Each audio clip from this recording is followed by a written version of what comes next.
بسم الله الرحمن الرحیم. نمونز د واجبات بیان هم شروع کړو. په موږ کې څوارلس واجبات څه بیان هم ته پرون کړو څه بنن کو. په موږ کې یو واجب دا دی چې اول قاعده یعنی درې رکعاتیز یا څلور رکعاتیز موږ کې په دویم رکعات باندې د التحیات په قدر کې ناستل دا واجب دی.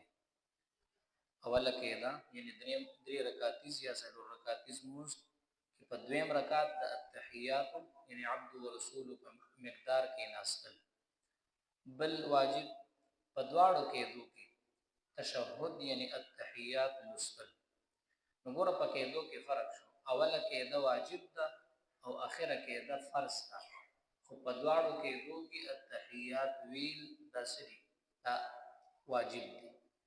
نو التحیات ویل کپاتې شي لوستل پاتې شي نو سد سهو وکیل او دا سه اوله قاعده واجب ده کا پاتې شي نو سد سهو دیو کا بس مون صحیح ده. خو اخره قاعده نو فرض ده. بل واجب امام لپا جهري منځونو کې یعنی د سحر په منځ کې ماقام او مسکن او وتر او د اخترونو په منځ کې د جمعې په منځ کې په زور تلاوت کول نو دا واجب دی. بل په سری منځونو کې یعنی د ماسپخین او مازیګر په منځ کې پرو आवाज سره تلاوت کول نو دا واجب دی. که امام غلط شي او ماسپخین یا مازیګر منځ کې په زور تلاوت شروع دي او یو آیات دو مقدار کوی په دبانې مسد سهو لازم شو سد سهو او که یو ټکی نو وای نو پاره سن کی. بل واجب په لفظ سلام سره د منځ نه وتل یعنی السلام علیکم ورحمت الله دغه لفظ سلام سره منځ نه بهر وتل نصری دا واجب دی. بل پویترو کې دوای قنوت ویل نو دا واجب دی. نو که هیر شي او بندنا او مسدسه وو کې بس مونږ صحیح دی ورنه دوباره بیا مسکی. دلته دا مسله ده کې او کس نه ورزي دوای قنوت مکمل نه ورزي. نو ربنا آتنا فی الدنيا حسنه وفي الاخره حسنه وقنا عذاب النار دا دعا کوي نو هم کافی ده. خو همیشه بدا نه وي دا بوي او ورسري بزر نظر د یادولو کوشش کوي چې اللهم انك تیاد شي. بل واجب په دواړو اخترونو کې دا شپږ زائد تکبیرونه ویل دا واجب دی.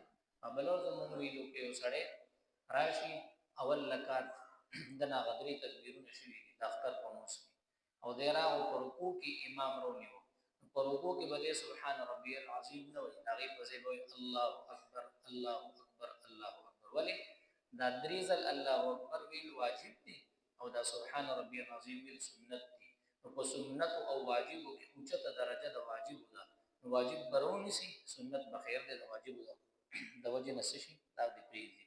نو په دواړو اخترونو کې زائد تکبیرونه ویل دا واجب دي.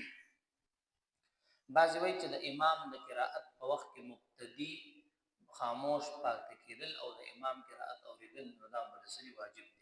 ذکر رسول الله مبارک فرمایي من کان له امام فقراءه الامام له قراءه چې څوک امام پسې مونږ کوي د امام قرائت د مقتدی قرائت دي.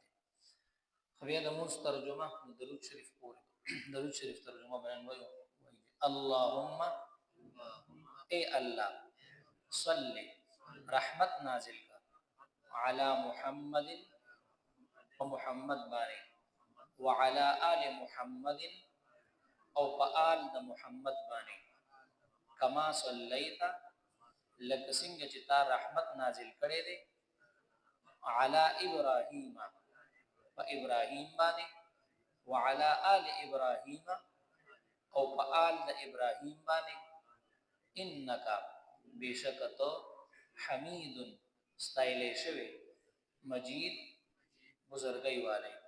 اللهم اے اللہ بارک برکت نازل کا علی محمد و محمد بانی وعلى آل محمد او فآل د محمد بانی کما لگسنگ جی بارکتا تا برکت نازل کړو علی ابراهیم و ابراهیم باندې وعلى آل ابراهیم او فآل د ابراهیم باندې انک بشکتو حمید استایل شوی مجید بزرگی والے.